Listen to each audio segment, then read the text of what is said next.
Bonjour et bienvenue. Aujourd'hui, on va se poser une question qui intrigue et qui fascine vraiment beaucoup de monde.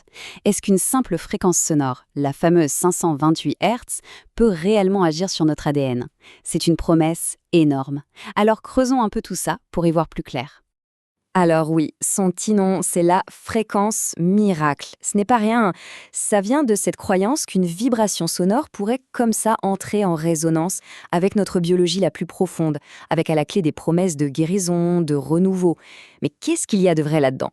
C'est la grande question, le cœur du sujet, l'idée qu'une onde sonore puisse interagir avec nos cellules et peut-être même avec notre code génétique, ça bouscule un peu tout ce qu'on pense savoir de la biologie, non? Pour commencer à explorer cette idée, il faut d'abord revenir à la base, à la nature même du son.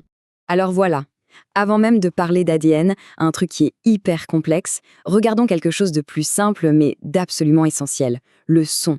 Ce n'est pas juste un truc qu'on entend. C'est une vraie force physique, capable d'influencer, d'organiser la matière.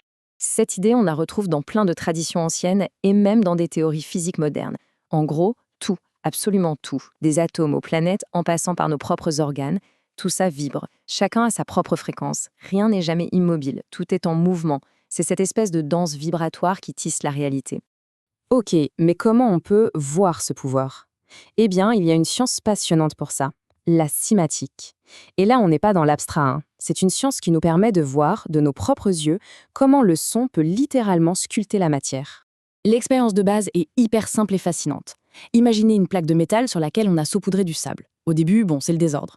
Et puis, on joue une fréquence sonore pure. Et là, quasi instantanément, les grains de sable s'organisent tout seuls pour former des motifs géométriques incroyablement complexes et harmonieux. Si on change la fréquence, pouf, la forme se transforme et en crée une toute nouvelle, tout aussi ordonnée. C'est fou. Ce que ça nous montre, c'est quelque chose de fondamental. Le son n'est pas passif. C'est une force active, une énergie qui peut imposer un ordre, une structure à ce qui l'entoure.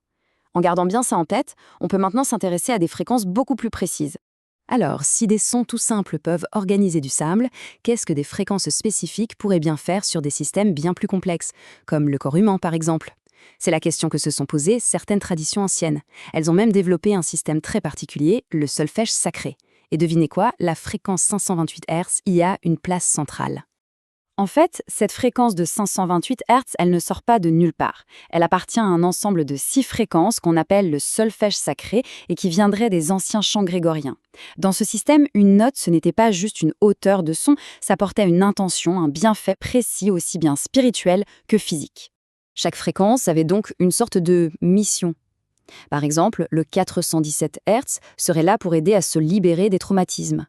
Le 639 Hz, lui, agirait sur l'harmonie dans les relations. Et en plein milieu de cette gamme, qu'est-ce qu'on trouve? Notre fameuse 528 Hz, directement associée aux idées de transformation et de réparation. Bien sûr, là on ne fait qu'effleurer la surface d'un domaine qui est hyper riche. Pour ceux qui ont envie de plonger plus en détail dans la médecine sonore, de comprendre comment on peut appliquer ces vibrations, il y a une conférence complète sur le sujet. Le lien est juste en dessous, dans la description. Allez, on continue notre analyse. Revenons à notre question de départ, mais maintenant avec un autre regard. Quand on parle de réparation par le son, de quoi parle-t-on exactement? Le mot réparation, il peut être un peu trompeur. On s'imagine tout de suite une action mécanique, presque chirurgicale, comme si le son allait bricoler nos gènes avec une petite pince. Mais dans l'approche vibratoire, l'idée est sans doute beaucoup plus subtile que ça. C'est super important de faire la distinction. D'un côté, il y a l'idée d'une réparation au sens propre, presque matériel, de l'ADN.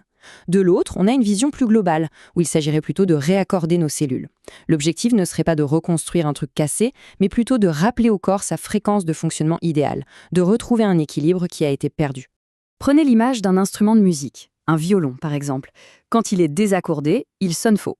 Pourtant, l'instrument n'est pas cassé, il est juste sorti de sa bonne fréquence. Pour le réparer, on ne le démonte pas, on le réaccorde, tout simplement. Eh bien, l'approche vibratoire suggère que notre corps pourrait fonctionner un peu de la même façon, comme un grand orchestre qui a besoin, de temps en temps, d'être réharmonisé. Au final, qu'on y croit ou pas à cette idée de réparation littérale de l'ADN, cette exploration nous ouvre une perspective assez fascinante. Ça nous invite à penser notre bien-être autrement qu'en termes de chimie ou de mécanique. Et si on le voyait aussi comme une sorte de symphonie de fréquences? Et si la clé de notre harmonie, c'était tout simplement de retrouver les bonnes vibrations? Si cette analyse a piqué votre curiosité, le meilleur moyen de ne rien rater, c'est de s'abonner. Un petit j'aime, ça soutient énormément la chaîne, et puis l'espace commentaire est là pour qu'on puisse échanger. N'hésitez pas. Et je le rappelle, pour aller beaucoup plus loin sur ce sujet, le lien vers la conférence complète est dans la description. Merci beaucoup et à très bientôt.